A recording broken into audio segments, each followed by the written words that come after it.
welcome to the Point. In just a few days, the primary election will be held, and all 110 seats in the House and 38 in the Senate will be up for a preliminary vote. All of the districts are newly redrawn after the 2020 census, and some of them are radically different than they were before.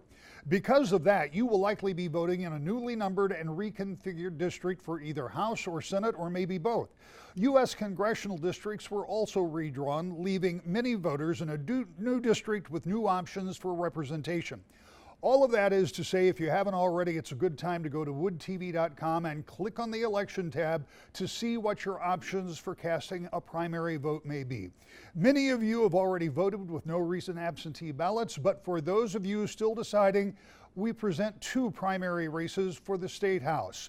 First, the race in the 82nd District, where 3 Democrats are looking for your vote. If you live primarily in the city of Grand Rapids, south of Fulton and north of 44th Streets, again, you can check our website if you're unsure of your district.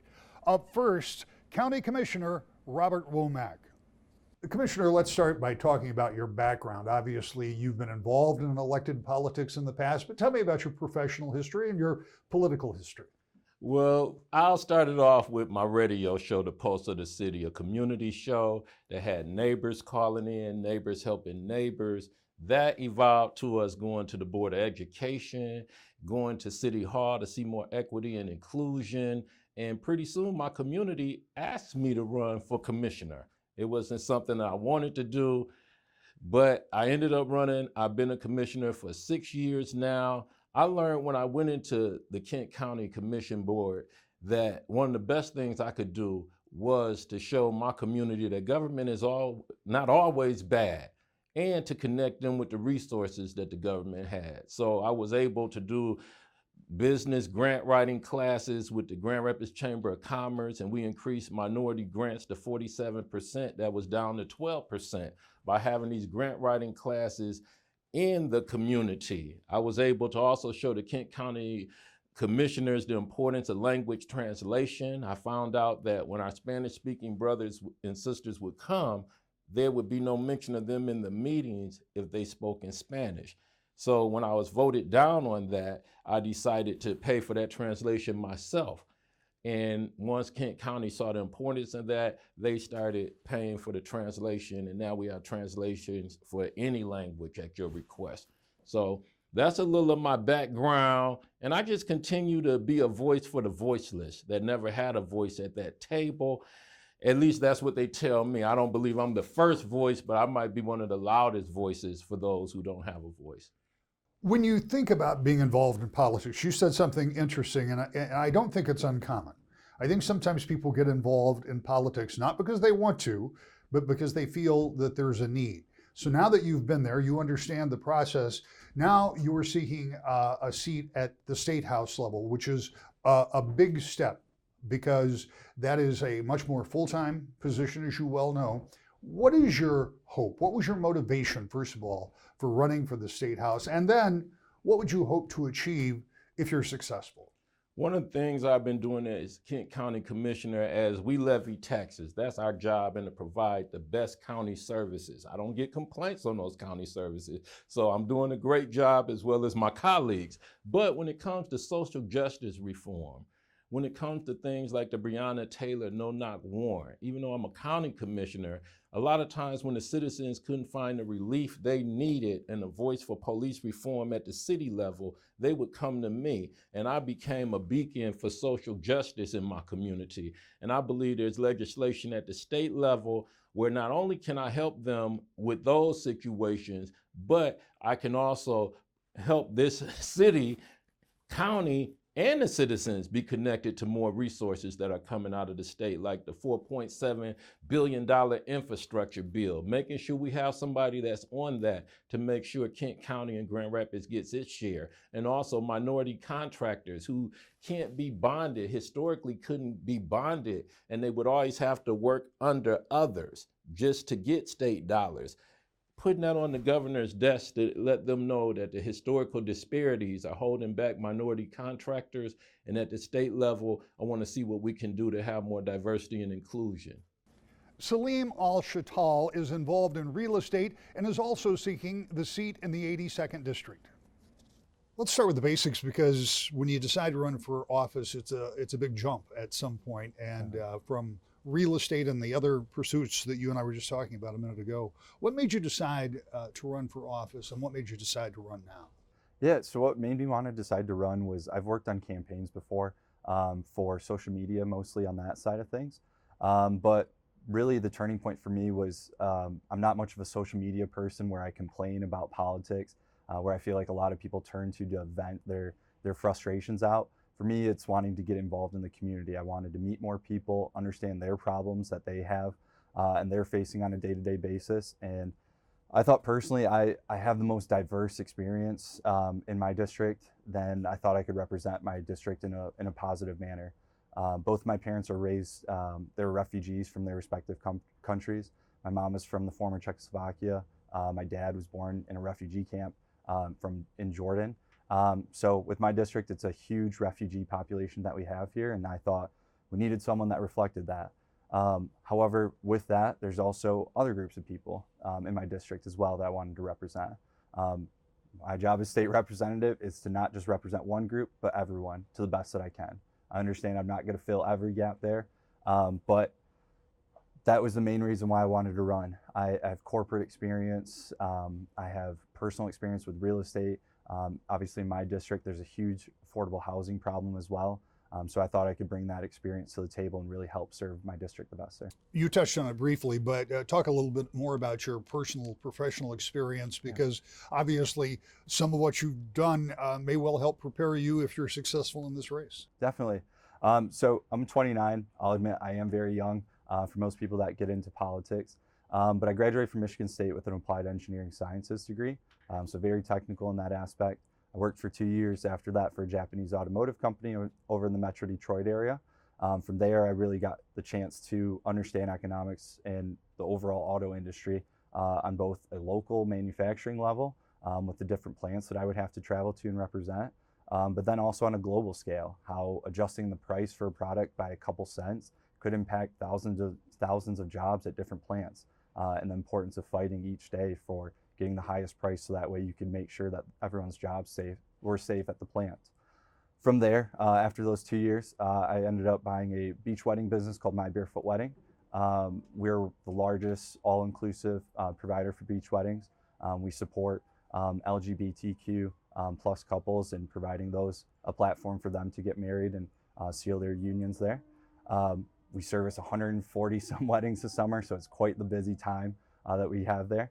And then for the past 2 years now, I have my real estate license as well. The reason I wanted to get that was just so I could understand the industry as a whole and some of the differences that Michigan real estate has with other groups. One of the things is with our septic systems, we don't have a statewide policy with that. So understanding those details was always something that I wanted to get into and keep my background very diverse there. And Kristen Grant has been a member of the Grand Rapids School Board and wants to take that experience to Lansing. Tell me about your personal background, your professional life, what you've done up until this point, so the voters get a chance to kind of know what your experience is. Absolutely. So I am born and raised in Grand Rapids. And I come from a family that was really, committed to this community. My dad came back to Michigan after a stint in California to start the first African-American radio station in Grand Rapids. So I really grew up telling the stories and hearing the stories of my community. And I attended GRPS. When I graduated, I went to Michigan State and I was able to attend James Madison Honors College. There, I studied about social relations and policy, and it really just inspired me to dig deeper into policy. A lot of times I was the only woman in the class and definitely the only person of color in most of my classes. And so hearing people's perspective on how policy should be written was sometimes a little scary. And I was a teen mom, so at the time, hearing those perspectives of if a person messes up one time, we shouldn't help them, we shouldn't have systems that are there for them. And that was said very bluntly a lot of times in those classes. It really made me feel like there's work that I need to do for people who are just like me, who may have, and my child isn't a mistake, but who have made decisions that will change the rest of their life, but it doesn't count them out.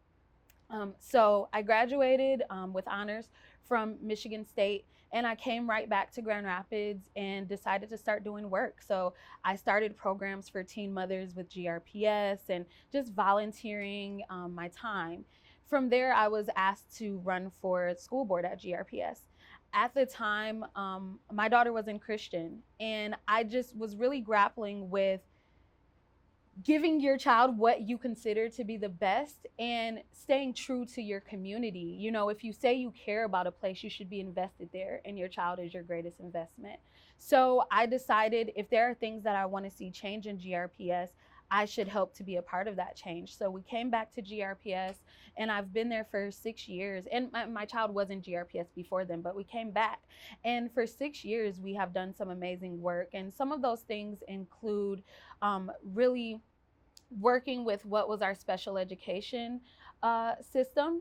GRPS was providing special education for the entire county, and it had been like that for a very long time, but it wasn't working well. So we spent a lot of time working on that.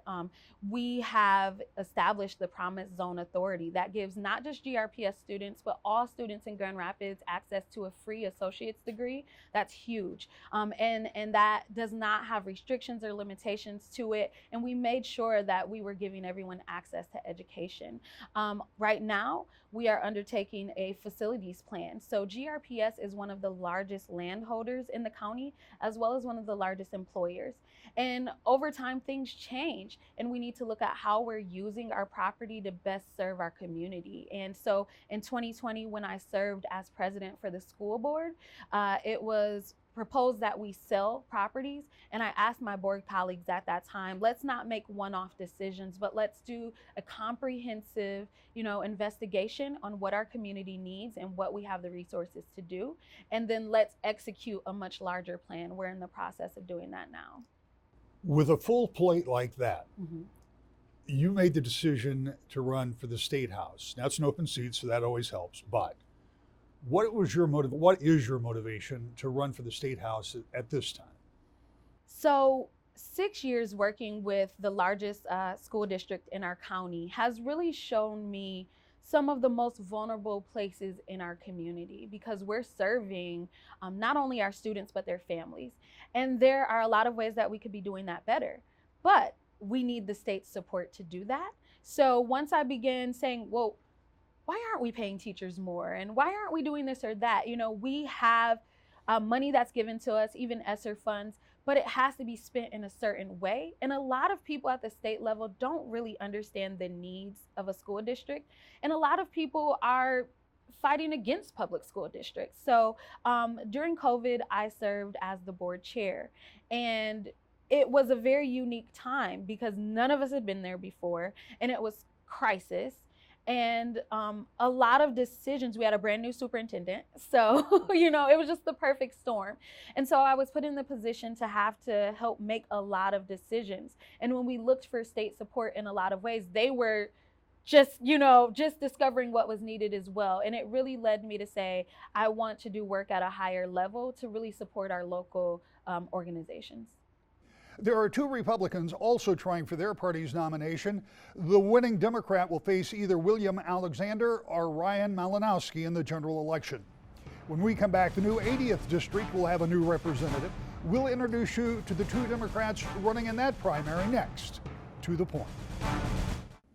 Welcome back to the Point. The new 80th State House district is primarily East Grand Rapids, Cascade Township, and Kentwood. Phil Skaggs has served as an East Grand Rapids and Kent County Commissioner and is now looking for the Democratic nomination in that 80th district. Everyone who decides to run for office has to, at some moment, say, this is why I'm running. I'm sure there are a lot of reasons, but tell me your main focus in trying to become a member of the State House. Well, I don't know that I could tell you the main one, but there are several ones. Number one is I think America is at a crossroads right now, and I think we need to face up to that. There are members in our society who are claiming that the election was stolen without a shred of evidence. Our school boards are under attack for common sense mitigation techniques during the pandemic. Personally, on the county commission, I had my life threatened. I was even compared to Dr. Mengele, which as a historian, I can appreciate the historical reference. but comparing masking to Auschwitz is a deep level of extremism that I just don't think we need in America. So I think we need to have common sense people in Lansing ready to get results for Michiganders. And we need to put an end to this hard partisan extremism. Well, there would be many that would agree with the idea that we need to get rid of the extremism. How do you go about doing that? Because that calls for a couple of things, I would think: moderation and cooperation. Those are not always easily found. No, they're not. And they're not easily found in Lansing and DC. I think we've found it on the county commission here in Kent County. I'm proud of the record that I've done there. When we got our federal funding through the CARES Act, we were able to come together and distribute that to the people who really need it, that impacted communities, small business, deal with the homeless issue, expand internet, and create the best vaccine clinic in America. So it can be done. I'm dedicated to doing it, but I am dedicated to standing up for democracy, and I am dedicated to standing up for human rights, which I think we are seeing recently be taken away from all of us, our bodily autonomy, our privacy, especially from women. So there are some issues where there is no compromise, and we need to stick to our guns and see where the voters take us. On other issues, I am really willing to work across the aisle and bring results for everyone. Tell me about your background. You've been on the county commission, but what else have you done?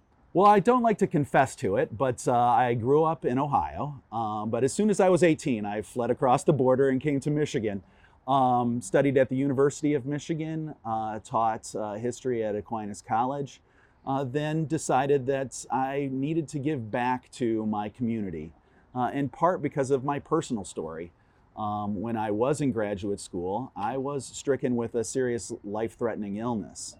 I was able to survive that after several surgeries and months in the hospital. And I survived it because as a member of our graduate student employees union, the teaching students that really teach the classes, I was able to have the health insurance that I needed. So I survived and didn't have to go into bankruptcy.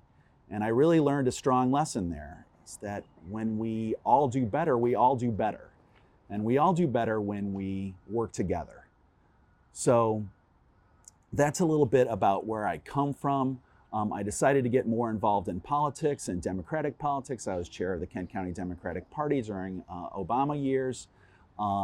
Ran for City Commission in East Grand Rapids, was elected there, proud of our achievements there. As I like to tell the governor, I already fixed our darn roads and sidewalks, outlawed discrimination against the LGBTQ plus community, and then ran for the county commission in 2016, defeated an incumbent Republican, so I know how to win elections, and then got results there too, as I mentioned, dealing with the pandemic, but also really the unique Ready by 5 proposal and initiative here in Kent County, which gives about $7 to $8 million a year to help young children, 0 to 3, and their mothers and fathers, make sure that they're ready for kindergarten with education, development, and health. Really proud of these achievements and others, defending democracy, promoting diversity, dealing with criminal justice reform and policing reform, and we've done some really good work, and so that's the background that I take to the voters. Lily Ching Schulting is another Democrat in the race for the 80th House District. She is a disability education and human rights advocate and describes herself as a change maker. Tell me about your professional background and what you've done up to now.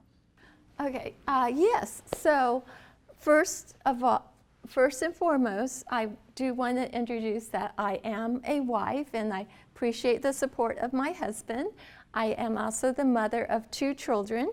One is a college student and the other is a teenager who is also severely autistic.